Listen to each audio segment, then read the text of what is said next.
veo doble. Me parece que tengo lesión del cuarto nervio del lado izquierdo. Y entonces dice uno, ¿será cierto? ¿Será? ¿Qué pasa? Acuérdense que los oblicuos, oblicuo superior del lado izquierdo, así, viene así, ¿verdad? ¿Okay? Muy bien. Y el oblicuo inferior viene aquí así. ¿Okay? Fíjense, estos funcionan, el oblicuo inferior y aquí viene el oblicuo superior. Funcionan como si fueran las manos, nuestras manos, en el volante. ¿Ya vieron? Voy a dar vuelta. ¿Sí? Entonces, quiere decir que también los oblicuos sirven para que en sentido antero-posterior el eje vertical del ojo haga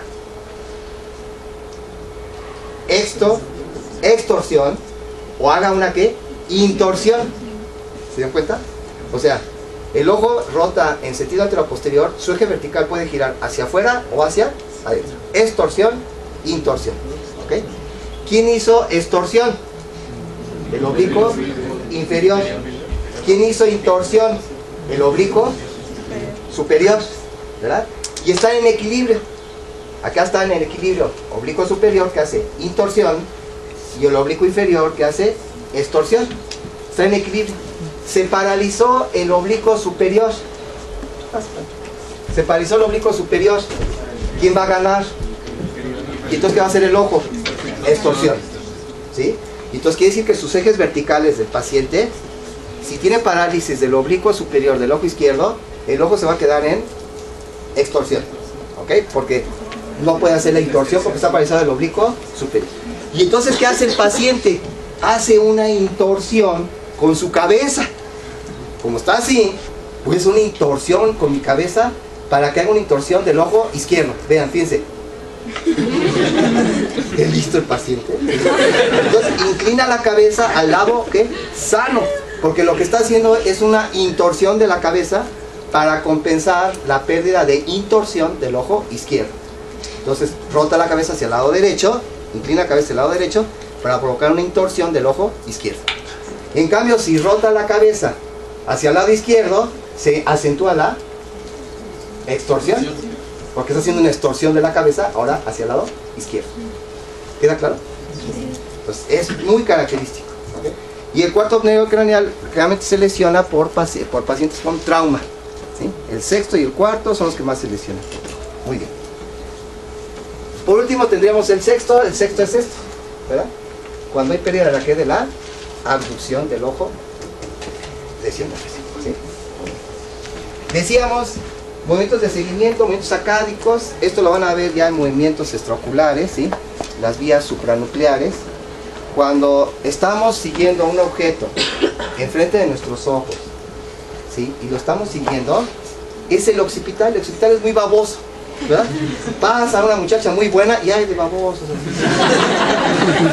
Y ya la esposa dice, oye, ¿por qué? No, mira, es que mi occipital hay movimientos suaves de seguimiento, ¿verdad? El occipital, del occipital hacia el tronco cerebral, fibras occipito-nucleares. Muy bien. Pero el frontal, ese que hace, ese es rápido. Voltea al lado derecho, a la izquierda, arriba, abajo, arriba a la derecha, arriba a la izquierda, ¿ok? Ahí está. O sea, frontal, ¿ok? Ahora bien, si ustedes fíjense, son diferentes vías, de tal manera que cuando ustedes hacen el ejercicio, voy a seguir el dedo con los ojos nada más. Yo la voy a tratar de simular los movimientos de seguimiento que los da el occipital, los voy a tratar de simular con el frontal.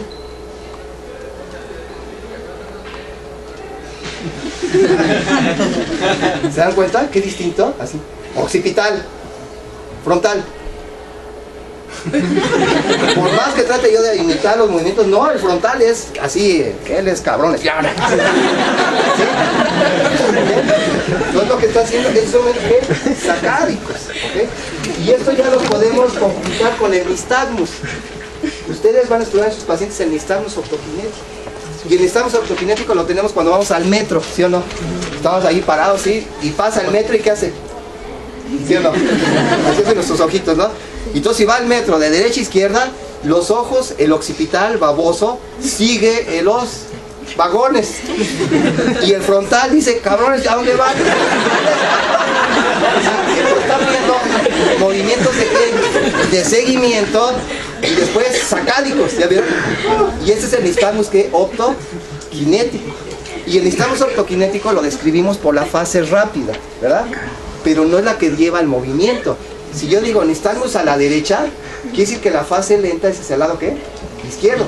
Y es hacia donde va el estímulo. Va hacia el lado izquierdo y hacen los ojos estos. Entonces, esto ustedes lo van a explorar en sus pacientes, porque es donde se integra la vía entre el occipital y el frontal, ¿ok? Y que cuando hay lesiones parietales profundas se pierde ese nistagmus optoquinético del lado de la lesión. ¿Cómo lo van a explorar en su paciente? Lo van a sacar, lo van a llevar al metro, van a esperar que van a ver el nistagmus optoquinético. No, ¿verdad? ¿Qué van a hacer? ¿Cómo lo van a explorar en el consultorio? Con una cinta métrica flexible, ¿verdad? Y entonces ustedes le dicen al paciente, usted nada más fíjese enfrente y usted va a ver pasar los números de la cinta métrica. Y ustedes se la van pasando así, y si va de izquierda a derecha, el paciente hace esto.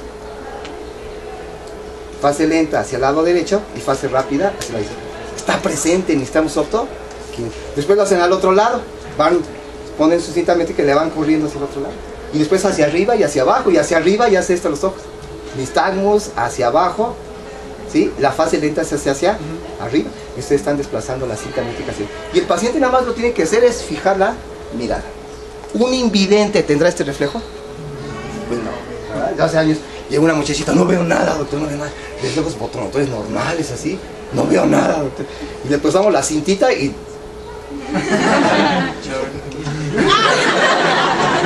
no ve, no, también no pudo inhibir ese reflejo en nistagmus optoquinético. Y después verían los movimientos de ¿qué? De divergencia, que son de convergencia y de divergencia, ¿verdad? Y usted le va a decir a su paciente, ve hacia lo lejos. Yo sé que está viendo mi dedo doble, no se preocupe, es una diplopía fisiológica, ¿sí? Y cuando le diga, va a fijar la mirada en mi dedo. Y entonces en ese momento ya sé que usted está viendo doble lo de atrás y ahora mi dedo no está viendo doble. Ese reflejo de divergencia y de convergencia. El más importante es el de convergencia y se está integrando aquí a nivel del mesencer. Tiene que ver ahí el reflejo de convergencia a través de los rectos internos del ojo, que está innervado por el tercer nervio. ¿Queda claro? ¿Sí? Y tendríamos aquí, cuando ustedes están explorando la convergencia, también están explorando un reflejo pupilar. ¿Cuáles son los reflejos pupilares que van a explorar? Decíamos que explorábamos reflejos pupilares. Reflejo de acomodación, que lo exploro junto con la convergencia, porque ustedes saben que cuando el paciente tiene una visión cercana, ¿qué pasa con la pupila? ¿Qué pasa con la pupila? Cuando ven algo de cerca, se hace chiquita. Hay una ¿qué? Miosis. Y el reflejo de convergencia, ¿sí? Como el reflejo de deglución, su primera fase es voluntaria y la segunda fase es refleja. Ustedes le van a decir al paciente, fije su mirada al plumón. En ese momento el paciente en forma consciente dirige la mirada al plumón. Y en forma refleja hace la convergencia y hace la miosis. Porque la miosis permite mejor que enfoque. ¿Sí? Vean ahí sus papás, sus abuelitos, ¿sí? Cuando ya tienen presbicia ya nos falta mano, ¿verdad? Nos falta así brazo, ¿sí? Digamos sí para ver la función, ¿sí? O bien, ¿qué hacemos? Hacemos esto, ¿no? Hacemos una pupila chiquitita, chiquitita y mejora nuestra agudeza visual, ¿sí o no? ¿Verdad? Si hacen bien esto así, se ve mejor, ¿ok? Muy bien. Entonces, la miosis para visión que cercana. Y es en el reflejo de acomodación. Yo sé que también se está contrayendo el músculo ciliar, porque al contraer ese músculo ciliar, ¿qué pasa con el cristalino? Se abomba y entonces permite una buena visión que cercana. Por eso si yo estoy leyendo, necesito mucha agudeza visual, mi pupila está chiquitita, entonces necesito mucha ¿qué? Luz, buena iluminación, ¿verdad? Porque hay miosis para mejorar la agudeza visual y para bombar el cristalino. Y el otro reflejo sería el fotomotor, junto con el consensual. Entonces fotomotor más consensual. ¿Cómo lo explorábamos? Mandábamos luz en el campo temporal, en el campo nasal y vemos la miosis. Pongo mi mano aquí, ilumino un ojo y me fijo en el otro. Y hay una ¿qué? miosis contralateral. ¿Y eso cómo se llama? Consensual. ¿Queda claro? Ese necesitó que el paciente les cooperara para el reflejo fotomotor. Es decir, si el paciente está en estado de coma y me dice el interno, doctor, ya les probé sus reflejos pupilares, fotomotor normal, con consensual normal, ¿sí? Y de acomodación también normal, doctor. ¿Qué dirían? A ver, señor, que está en coma, le voy a abrir sus ojos, vea mi dedo. Y entonces el paciente dice, este pendejo, ¿sí? Estoy en estado de coma, ¿cómo voy a fijar la mirada en su dedo? ¿Sí? Pero si me ilumina acá y sí voy a tener reflejo. ¿Qué foto? Habrá pacientes. Despierte. Se puede roncar, no hay problema. Ya saben que cuando está uno despierto tiene un ritmo beta, ¿no? Así en el electroencefalograma, ¿no? Cuando está uno despierto con los ojos cerrados, el ritmo ¿qué? Alfa, ¿no? Que son 8 a 12 Hz. Y cuando ven a un compañero que se empieza a quedar dormido, este está soñando en tetas. Porque el ritmo es teta, que es de 3 a 7 Hz. Así es que lo critique, envidiosos, yo estoy soñando en tetas. No se preocupen. ¿Podrá ser posible que un paciente tenga muy buen reflejo de acomodación y no tenga reflejo fotomotor? ¿Podrá ser posible que encuentren pacientes que dicen, ay, mire doctor, cuando tiene visión cercana hay muy buena miosis, y para el reflejo fotomotor y consensual no tiene, doctor? ¿Podrá ser cierto eso? Sí. Eso nos habla de que la vía del reflejo de acomodación es distinta a la vía del reflejo que es fotomotor, que es la pupila de la prostituta. Es la pupila que se acomoda pero no reacciona. No se llama así, se llama la pupila de Edinger-Westphal. No. Yo por andar diciendo ahí de la... ¿Ya se me olvidó? De Argyll Robertson, exactamente, la pupila de Argyll Robertson, no de la prostitución. Eso lo veían mucho en pacientes con neurolues, ¿verdad? Con lesión ya de neurolues, de sífilis terciaria, y entonces pierden el reflejo fotomotor, conservan la acomodación y se asocia con tabes dorsal, que es lesión de los colones posteriores, y entonces el paciente tiene su marcha tabética, que es una ataxia por pérdida de la propiocepción, los fascículos de Gracie, ¿verdad? Muy bien. ¿Alguna duda de tercero, cuarto y sexto?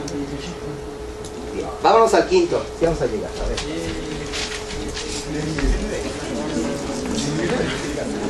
Quinto, ¿cómo se llama el quinto? Trigémino, perfecto. 3 gemas, ¿verdad? 3 raíces.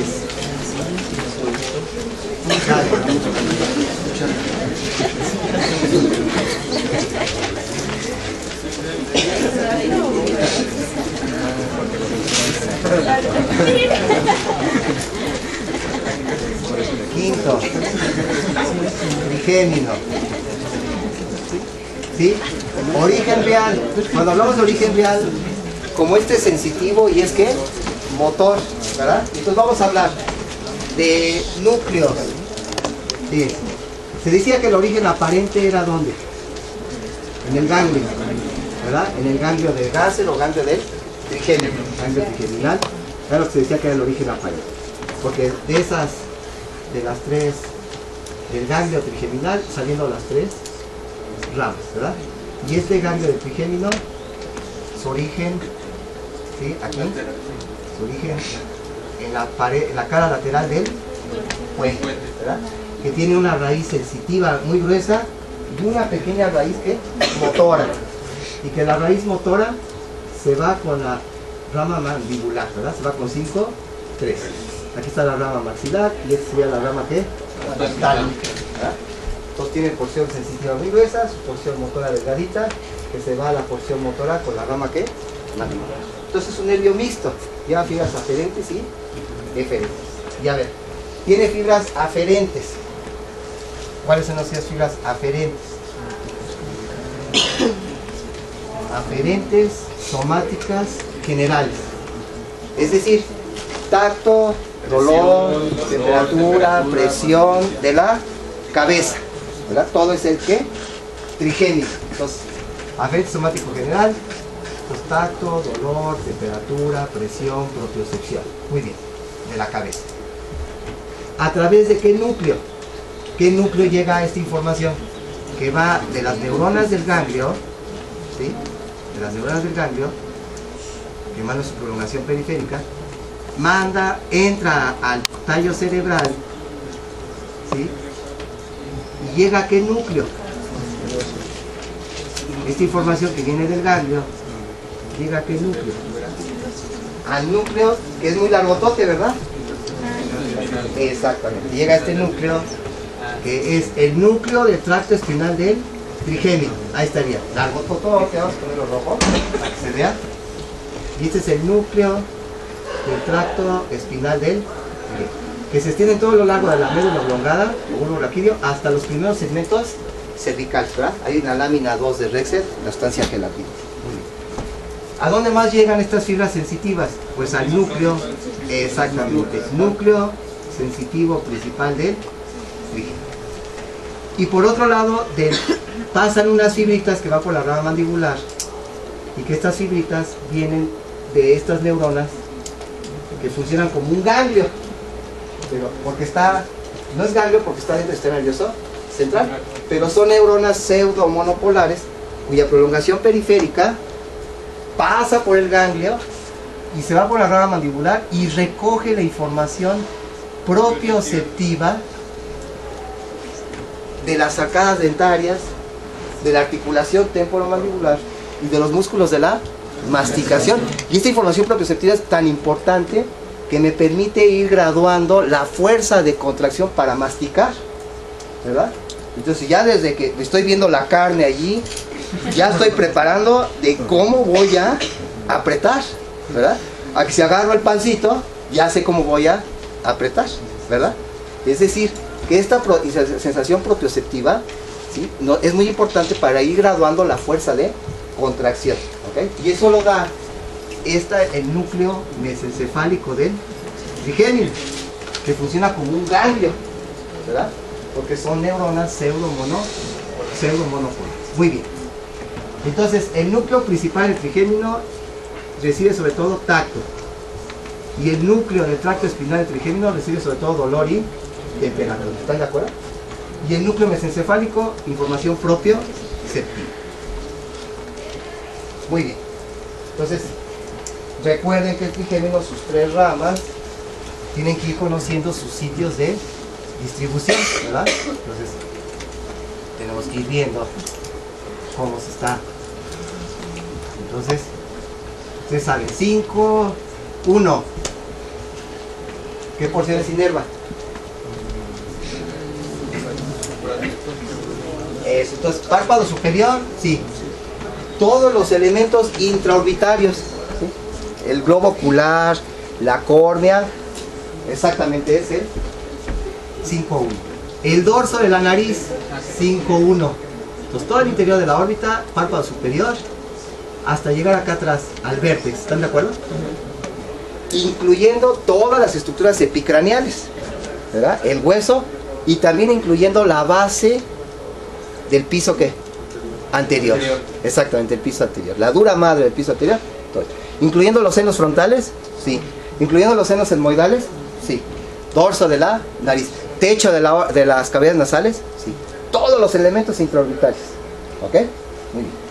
Después 5-2. Ahí viene. ¿Qué va a recibir? Sería 5-1. Y acá está la rama maxilar. Piso de las cavidades nasales y parte de las paredes laterales de cavidades nasales, ¿sí? ¿verdad? Senos maxilares, también. Mejillas con labio superior, paladar, arcada dentaria, ¿qué? Superior. Todo sería 5, ¿qué? Y profundamente, ¿dónde? A la base del cráneo. Piso, ¿qué? Medio, en su porción medial, donde está la silla turca y las regiones paracelares. Porque el piso medio más lateral es 5-3. Pues piso anterior, 5-1. Piso medio, región media, 5-2.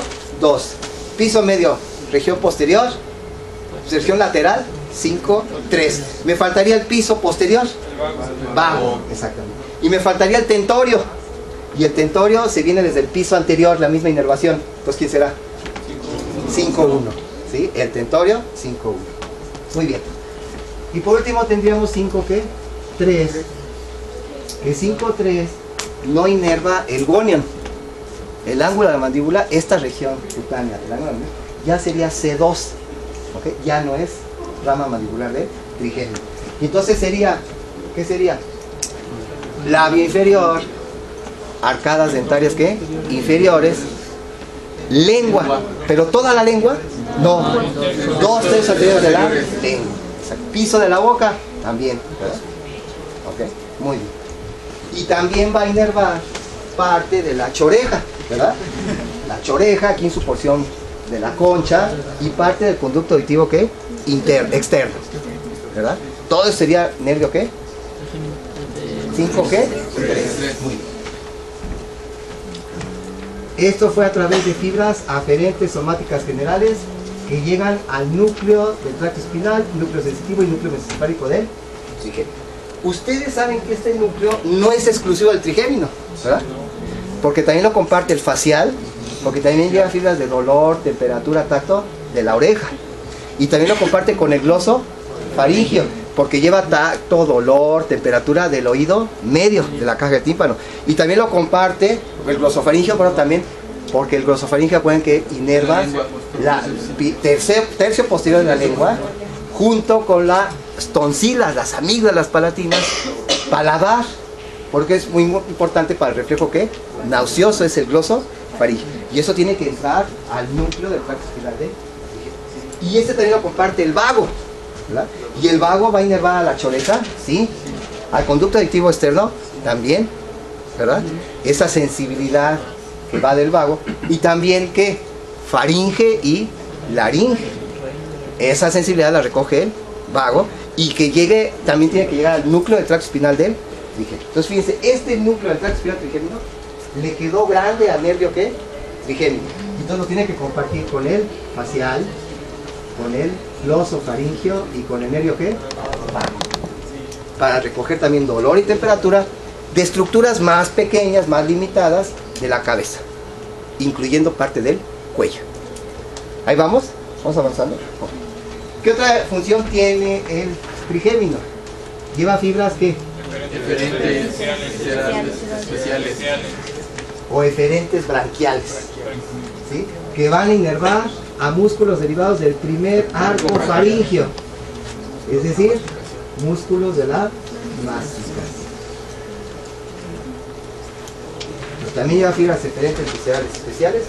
Se llaman viscerales porque van a inervar a músculos que tienen función visceral en la evolución de las especies, que serían los músculos que derivados de los arcos faríngeos o de los arcos que branquiales. Y entonces los arcos branquiales, acuérdense que están en unión cráneo cervical y son los que van a dar origen a los músculos de la masticación, primer arco faríngeo, después músculos de la expresión facial, segundo, y después tenemos tercero, quinto, ¿sí? Que son músculos del paladar, faringe y laringe, ¿verdad? Todos esos son derivados de los arcos que branquiales o arcos que faríngeos.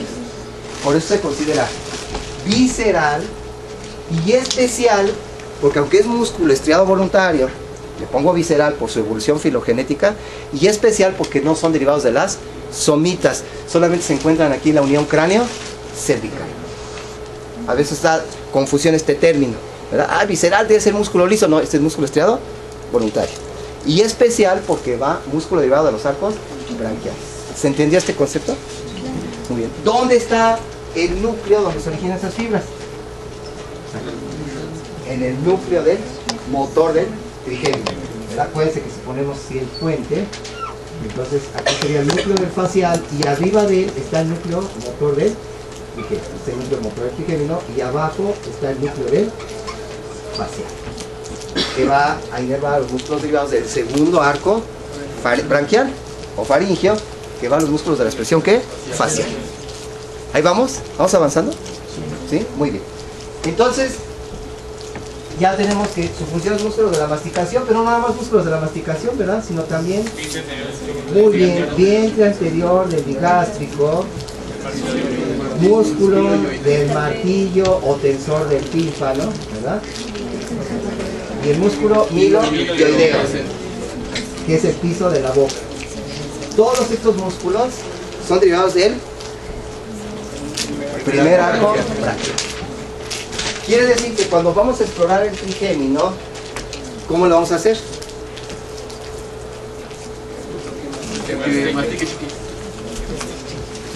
No es necesario. Ustedes ahorren sus chicas. Entonces, vamos a explorar la sensibilidad. Entonces, fíjense, cierra sus ojos. Entonces me dice, ¿sentí algo? Bonito. Ahí exploraré qué rama. 5-1. ¿Ahí sintió esto? Sí. Ahora lo tienen que hacer simétrico. Me dice si esto y esto es parecido. No. ¿Es parecido? No. O sea, ¿de dónde siente más fuerte? Pues vamos a ver. Aquí, y acá. Es aquí y acá. Okay, vamos a ver aquí. Acá. Igual. Okay. Pues cuando tengan una duda, sí vayan repitiendo varias veces. Okay. Sí, son muy sensibles y puede ser que noten alguna. Ahí es por el tacto. Fue a nivel del puente, núcleo sensitivo principal del. Y también explorarían el reflejo ¿qué? ¿Qué reflejo? Corneal.